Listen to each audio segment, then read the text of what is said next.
શિવાજી મહારાજની જન્મ જયંતિ નિમિત્તે શહેરના વિવિધ સંગઠનો દ્વારા અલગ અલગ વિસ્તારમાં ઉજવણી કરવામાં આવી હતી. ત્યારે છત્રપતિ શિવાજી મહારાજની જયંતિ અંતર્ગત રાંદેર વિસ્તારમાં રાત્રે શિવાજી મહારાજની શોભાયાત્રા નીકાળવામાં આવી હતી. આ યાત્રા પાલનપુર જકાત નાકાથી નીકળી એલપી સવાણી રોડ પરના વિસ્તારમાં ફરી હતી. આ યોજાયેલા કાર્યક્રમમાં મોટી સંખ્યામાં લોકોએ ભાગ લીધો હતો. हाँ, मारो नाम किशन सयाजी मोरे मी इथं आडाचलमध्येच राहतो. पण आज जे 19 फेब्रुवारी शिवजयंती उत्सवणी केलेली आहे हे आपल्या हिंदू धर्माचे रक्षण होते. त्यांनी हिंदू धर्म स्थापन केलेला.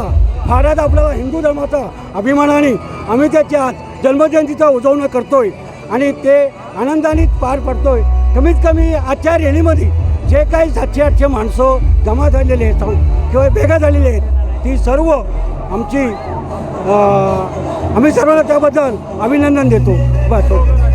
किरीट विनायक गोळवलकर શ્રી છત્રપતિ શિવાજી મહારાજ વિકાસ સંઘ સુરતનો એક સભ્ય છું અને તેમના વતી આપ સૌને જય ભવાની જય શિવાજી. આજ રોજ 19 ફેબ્રુઆરીના દિવસે 2024ના રોજ છત્રપતિ શિવાજી મહારાજની 395મી જન્મજયંતિ નિમિત્તે અમે એક રેલીનું આયોજન કરેલ છે. જે રેલીમાં આશરે 700થી 800 લોકો ભેગા થયેલા છે. આ રેલી સોમેશ્વર મહાદેવ મંદિર પાલ રોડથી નીકળી વિદ્યાકુંજ સર્કલ પર સમાપ્ત થનાર છે.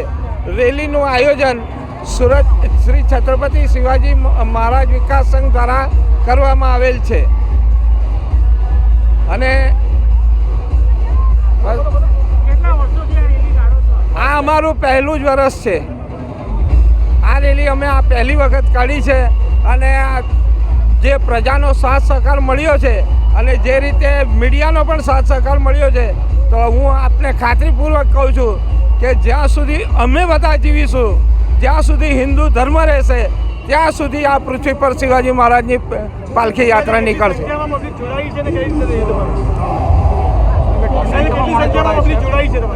આશરે 700થી 800 માણસો હાલના સંજોગોમાં છે. હજુ આગળ જતાં